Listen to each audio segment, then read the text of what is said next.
വചനവായന 30-ാം ദിവസം. ഏസാവിനെ കണ്ടുമുട്ടുന്നു. യാക്കോബ് തല ഉയർത്തി നോക്കിയപ്പോൾ ഏസാവ് 400 പേരുടെ അകമ്പടിയോടെ വരുന്നത് കണ്ടു.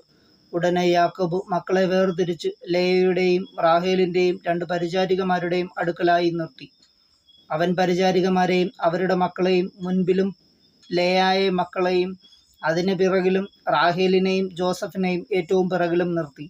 അവൻ അവരുടെ മുൻപേ നടന്നു. സഹോദരന്റെ അടുത്തെത്തുവോളം 7 തവണ നിലമുട്ടെ താണു വണങ്ങി. ഏസാവാകട്ടെ ഓടിച്ചെന്ന് അവനെ കെട്ടിപ്പിടിച്ച് ചുംബിച്ചു. ഇരുവരും കരഞ്ഞു. ഏസാവ് തലയുയർത്തി നോക്കിയപ്പോൾ സ്ത്രീകളെയും കുട്ടികളെയും കണ്ടു. അവൻ ചോദിച്ചു, നിന്റെ കൂടെ കാണുന്ന ഇവരൊക്കെ ആരാണ്? യാക്കോബ് മറുപടി പറഞ്ഞു, അങ്ങയുടെ ഈ ദാസന് ദൈവം കനിഞ്ഞു നൽകിയിരിക്കുന്ന മക്കളാണ്.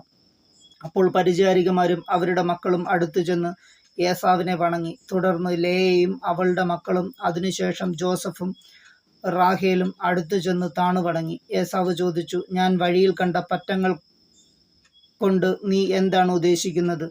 യാക്കോബ് പറഞ്ഞു, എൻ്റെ യജമാനനായ അങ്ങയുടെ പ്രീതി നേടുക. ഏസാവ് പറഞ്ഞു, സഹോദര, എനിക്ക് അതെല്ലാം വേണ്ടത്രയുണ്ട്. നിന്റേത് നീ തന്നെ എടുത്തുകൊള്ളുക. യാക്കോബ് അപേക്ഷിച്ചു, അങ്ങനെയല്ല.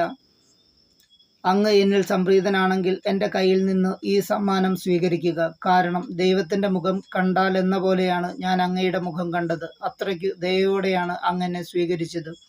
അങ്ങയുടെ മുൻപിൽ കൊണ്ടുവന്നിരിക്കുന്ന ഈ സമ്മാനങ്ങൾ ദയവായി സ്വീകരിക്കുക. എന്തെന്നാൽ ദൈവം എന്നോടും കാരുണ്യം കാണിച്ചിരിക്കുന്നു. എല്ലാം എനിക്കും വേണ്ടത്രയുണ്ട്.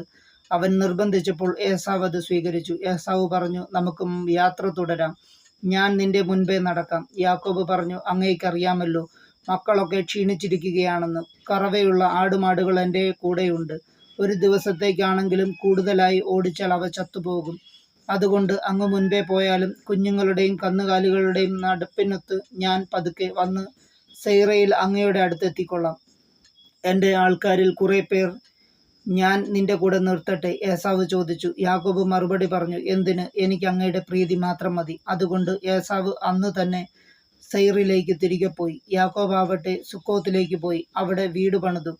കന്നുകാലികൾക്കും കൂടുകളും കെട്ടി. അതുകൊണ്ടാണ് ആ സ്ഥലത്തിന് സുക്കോത്ത് എന്ന് പേരുണ്ടായത്.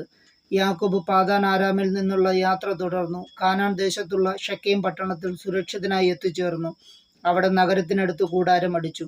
യാക്കോബ് ഷെക്കേമിന്റെ പിതാവായ ഹാമോറിന്റെ മക്കളിൽ നിന്ന് താൻ കൂടാരം അടിച്ച പറമ്പിന്റെ ഒരു ഭാഗം 100 നാണയത്തിന് വാങ്ങി. അവൻ അവിടെ ഒരു ബലിപീഠം പണിതു. അതിന് ഏൽ ഹോയ് ഇസ്രായേൽ എന്ന് പേരിട്ടു.